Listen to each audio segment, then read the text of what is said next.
Board of Supervisors comments, are there any? Mr. Chairman. Yes, sir.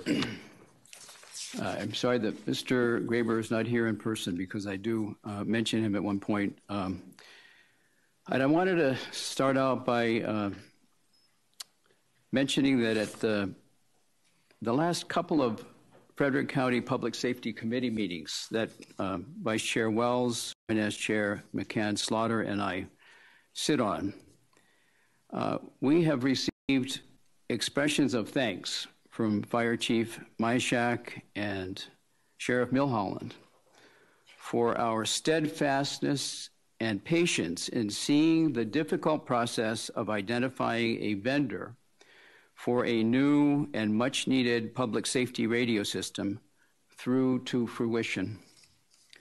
Surprisingly, there has been nothing said during recent board meetings about our success, but I think it is worth mentioning here so that the public will know how important to their safety and security this success was.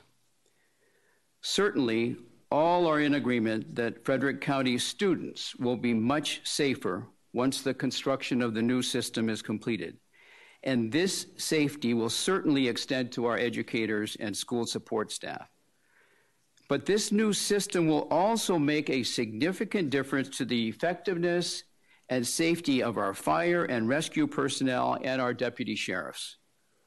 And if the radio system improves the work of our law enforcement and first responders, the citizens of Frederick County will definitely be more secure.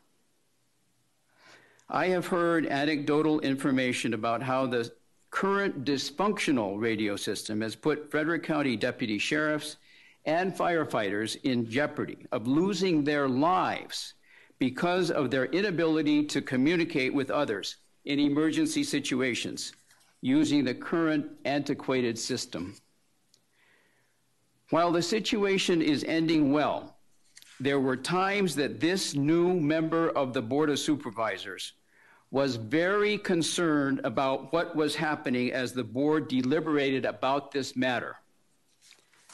A process involving the Communications Committee had been established to choose a vendor, but the level of antagonism and suspicion that was created by certain members of this board appeared to this new member related to a power struggle for control of the board that put the need to quickly build a new radio system as a secondary consideration.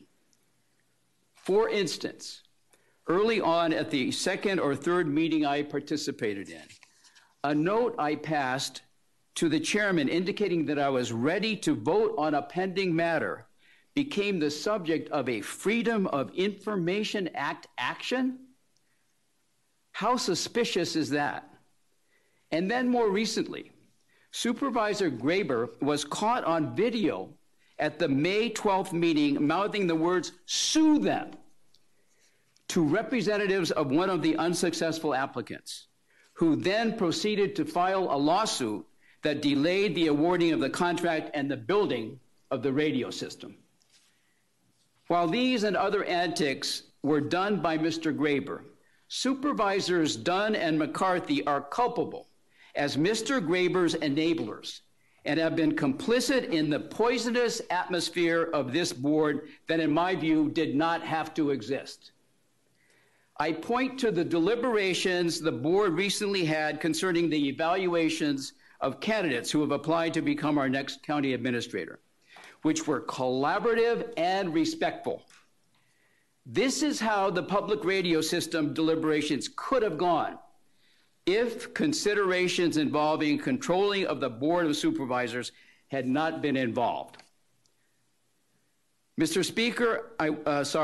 Chairman, I want to thank the Communications Committee, made up of 10 members, comprised of 3 representatives from the Sheriff's Department, 3 from Fire and Rescue, 2 from the Public Safety Communications Department, and 2 volunteer fire company representatives for their patience in evaluating the applicants and making recommendations to the Board of Supervisors.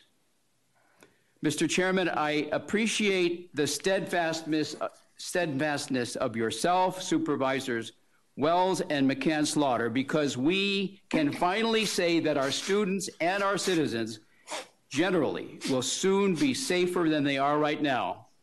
And as I leave the board in November, I take pride in having been a deciding vote in approving the contract with E.F. Johnson at a savings of $2.5 million over Motorola, the other applicant recommended for consideration by the Communications Committee. Thank you for this opportunity to share that. Thank you. Mr. Chairman. Yes, sir. Thank you, Mr. Supervisor Chairman. McCarthy. Mr. Stegmaier, it's unfortunate that you tend to be the one who consistently calls out individual members of this board and causes this type of discord and dysfunction just because they may not agree with the particular platform or the particular item that's on your agenda to approve. I agree with you. I think the deliberations of the hiring of a new county administrator went beautifully. And the reason they went beautifully is because all of us were given access to the information. All of us were invited to attend.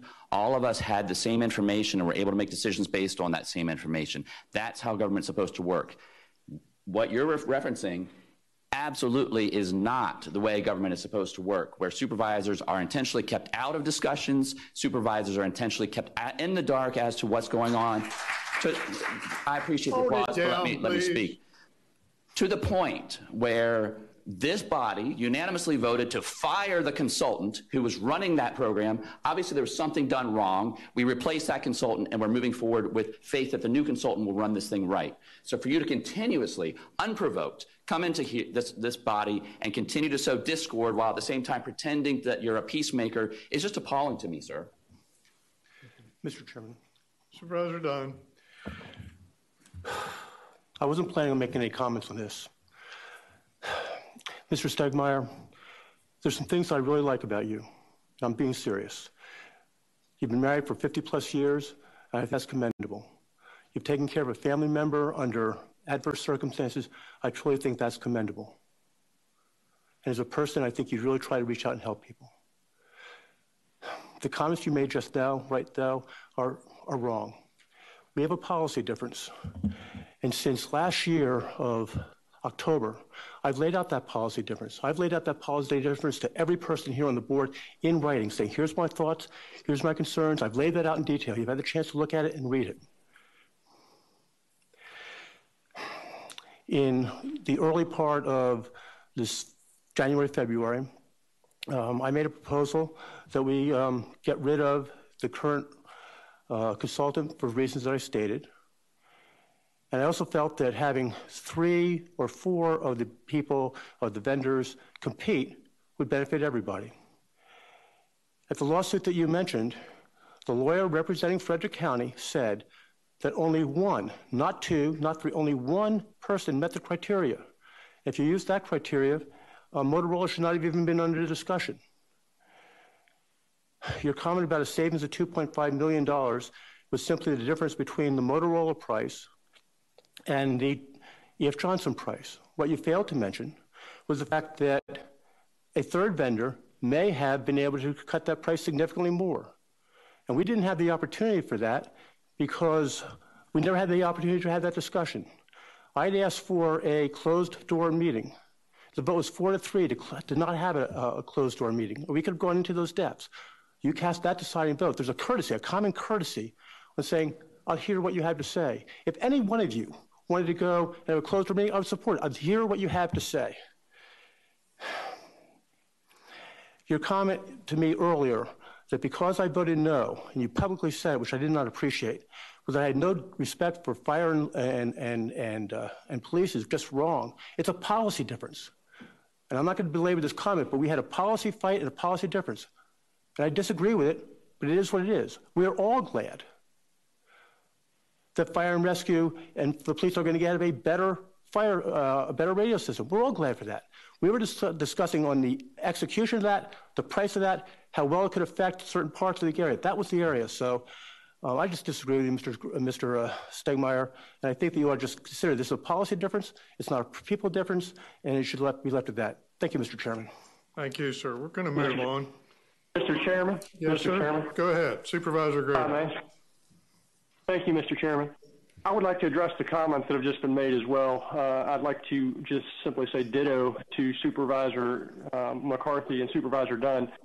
The incompetence that was on display there by my supervisor on the end, Mr. Stegmaier, is kind of appalling to me. If we want to have a discussion on things of importance, sometimes you go to professionals. I'm not saying that I'm a professional at all things fire and EMS, but we did have a committee, as he mentioned, that was made up of fire and rescue personnel. Many of those same personnel that I worked shoulder to shoulder with, elbow to elbow, for many years. Many of the folks that were on that committee, I had multiple years more of service than they did. So if there was an opportunity to have discussion or buy-in or weigh-in, there should have been at least some consideration to what I had to say and the ability to have information shared, as Supervisor McCarthy said, across the board, not just a few individuals. One last thing, and I'm going to stop at this. Mr. Stegmaier, I did not realize that we were in third grade because I did ask for a copy of what that note was, and I do not think that it's appropriate to pass notes to the chairman of the board or to any other member of the board to tell them when you're ready to end discussion and that you want to take the vote now. That is third grade material. It is inappropriate, and I think it should stop. Thank you, Mr. Chairman. Yes, sir. We're going to move on now.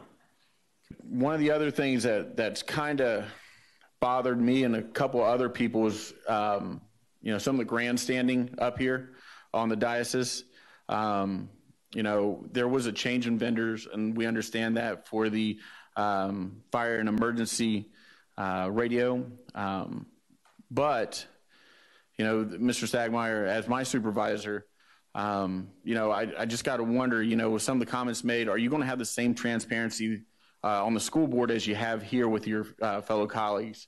I hope not. I hope you do a little bit better if you are elected to that position. I just want to say that, you know what? I am so sad right now to see not only where our country is, but our state and now our county. And to be able to, sorry, I need to put these in, to see the comments that were said tonight to sow discord among this board. I'm going to reply to what Supervisor Stegmaier said. Supervisor Stegmaier, I know that when you ran for the school board, my husband Blaine and I were behind you 100%. I ended up designing your Facebook logo page, not one time, but 5 times. I spent 2.5 hours setting up your Facebook page at my home. Then when you went back to your house, you called and said, Joy, I'm having some problems with it. So I went back over to your house for another 2 hours. All free. I never charged you 1 penny for that. I went door knocking for you. Blaine and I gave money to your campaign. We went to your meet and greets. I continued to go to your events and take pictures and do your Facebook page. And I'm sorry that unfortunately you lost. But we were behind you. Then you ran for supervisor and you won. But I was surprised at all of a sudden by your votes. And I guess, Dave, your utter disrespect and hate for some of your fellow board of supervisors. You said that they wanted control. You know what? That is false. All of them wanted to be able to be cohesive.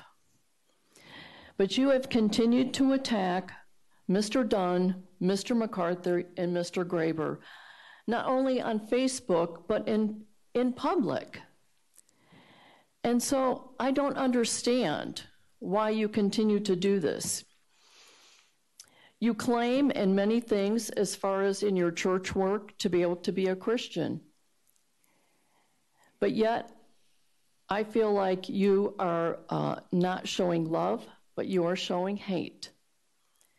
And so I think that with being a Christian, let's apply Ephesians 4:29. Let no unwholesome word proceed from your mouth, but only such a word as is good for edification, according to the need of the moment, so that it will give grace to those who hear. Thank you.